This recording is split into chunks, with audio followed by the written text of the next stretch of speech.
Zdravo svima, danas pravimo pitu krompirušu, pitu s krompirom ili kako god je vi zovete. Dakle, od sastojaka za jufku potrebno nam je brašno, ulje, so i voda. U 400 g brašna dodajemo 1 kašikicu soli, 2 kašike ulja, te dodajemo lagano vodu te tako zamijesimo tijesto. Ja sam iskoristila otprilike oko 300 ml vodi. Može vam biti potrebno ili malo manje ili malo više. Uglavnom potrebno je zamjesiti tijesto da nije ni premekano ni pretvrdo. Sad dakle teče ta faza miješanja samog tijesta, odnosno priprema jufke za našu krompirušu.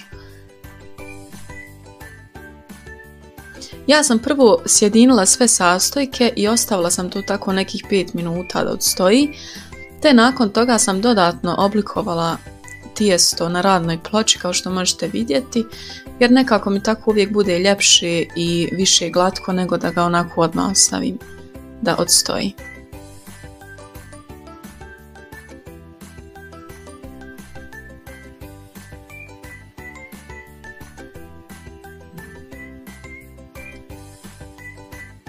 Dovoljno je mijesti nekih 2-3 minute.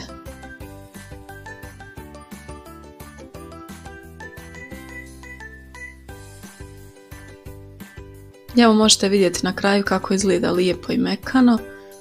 Dodala sam malo brašna i ostavila sam ga u posudu da odstoji. Sad koliko će odstojati, to je čisto koliko imate vremena. Može odstojati 15 minuta, pola sata do sat vremena. Uglavnom nije toliko bitno. Ako imate više vremena ostavite da stoji duže, ako ne imate može i kraće. Sad sam se bacila na pripremu fila, odnosno krompira, nasjeckala sam ga sitno. Od začina sam dodala samo vegetu i biber. Možete koristiti po želji i so i po želji možete dodati i luk, iako ja ne volim luk s krompirom, tako da ga nisam dodavala, koristila sam samo krompir.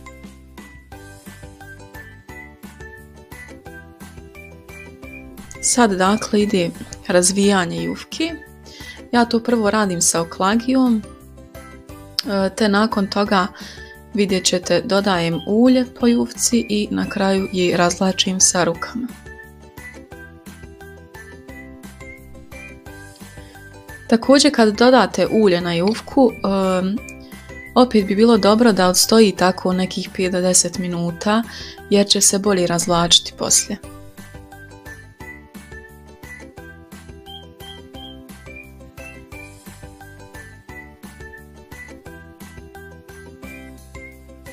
Evo dakle tu je jufka, na njoj se nalazi ulje, pustila sam je da odstoji nekih 10 minuta te onda ide faza razvlačenja i tu koristimo samo dakle ruke. Lagano razvlačimo, možete krenuti od krajeva, možete krenuti od sredine i kako god. Uglavnom ako malo jufka i popuca nije ništa strašno, neće se ništa primijetiti, tako da ovdje dakle dodajem krompir. To sve zarolamo te poslije toga redamo u tepsiju. Koristila sam tepsiju promjera 34 cm i bila mi je taman za ovu jufku.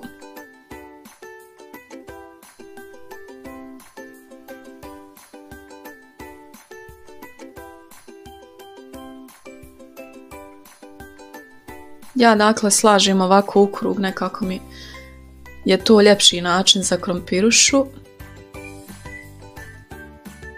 Mada možete naravno po želji i u četvrtastu tepsiju ili kako god vi to želite, ali meni nekako ovako je najljepši.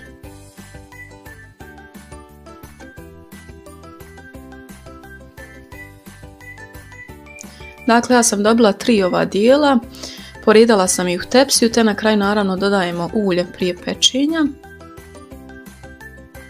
I naša pita ide u rernu.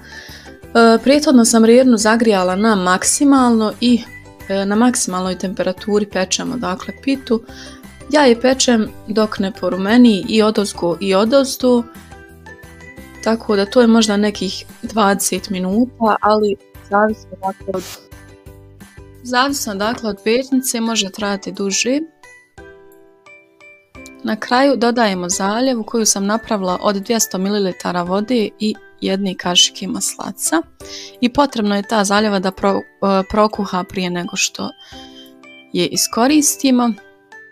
Poslije stavljam pitu još nekih 5 minuta u rednu, čisto da se ta zaljeva lijepo upije i na kraju dodajem kajmak preko.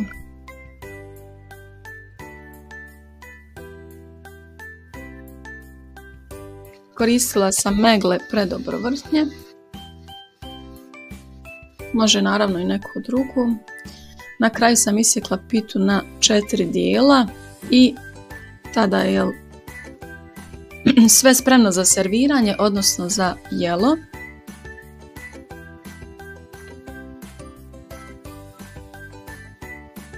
Od salati sam koristila kiseli kupus koji je, ja mislim, idealna salata uz krompirušu u zimskim danima, te sam dodala 1 čašu jogurta i to je to, prijatno.